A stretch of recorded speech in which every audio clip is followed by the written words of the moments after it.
po ang aking i-discuss muna, itong sa mga senior citizen na katulad ko. Kasi po, kung makikita niyo, mababasa niyo, may mga tutorial kung paano mag-register. Doon po sa mga senior citizen na hindi pa po nakakapagpa-register para po doon sa National Commission of Senior Citizen, NCSC. Importante po yun, kahit po tayo ay nakapagpa-register na po sa barangay, pero kailangan pa rin po talaga na mag-register po tayo online. Ngayon po, pag sinabi na ikakatwira naman natin ay naku, hindi ako marunong yan.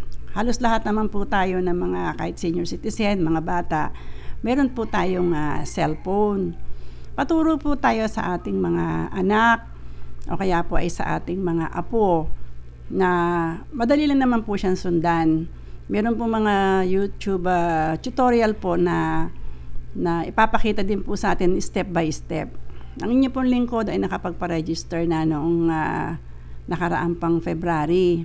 Ngayon naalala ko na naman kasi po dahil meron na pong pinagtibay na batas, kaya ipinapaalala ko lang din po dahil syempre baka masyado tayong busy sa ating mga ginagawa, sa ating mga anak, sa ating mga apo, tayo mga senior citizen, baka mamaya kung kailan oras na at saka tayo magkukumahog, magpaparegister.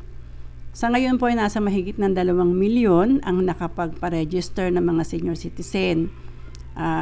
I-screenshot nyo po yung pagka po kayo ay na-register na. Halimbawa, minsan tulad ko nakakalimutan ko na, teka muna, parang hindi pa yata ako naka-register. Ay, teka muna na, parang nakapagpa-register na yata ako. Ganon, parang ganon. Ngayon po, meron po doon na i-verify at saka meron po yun for registration. Yan. Ituturo po sa atin isa-isa yon kung paano po ang pagpaparegister.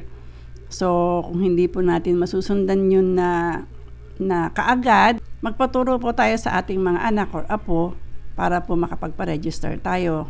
Para kapag dumating na yung time na ibibigay sa atin yung ating mga pangangailangan, financial assistance, tinatawag na ayuda, or yung monthly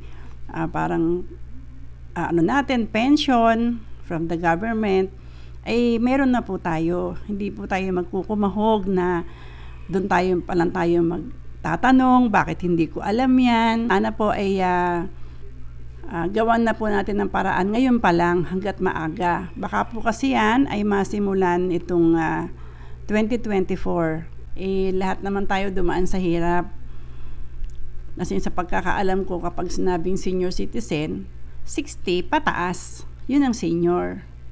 Di po ba? Yun, magkakaroon ng transition na magtatayo ng panibago ang ating Pangulo para po doon sa ang hawakan lang nila ay ang mga para sa senior citizen. Yan. Ang ahensya, kaya para siyang ibubukod para nakakonsentrate po sa lahat ng mga senior citizen.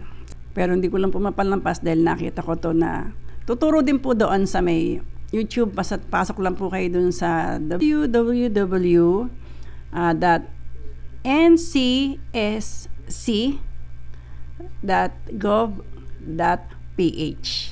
Yan. At makikita nyo na po doon. Paturo lang po tayo. Okay po. Sa ngayon po, ilan po may paglilingkod ko sa inyo at maraming salamat po. Okay po. Bye!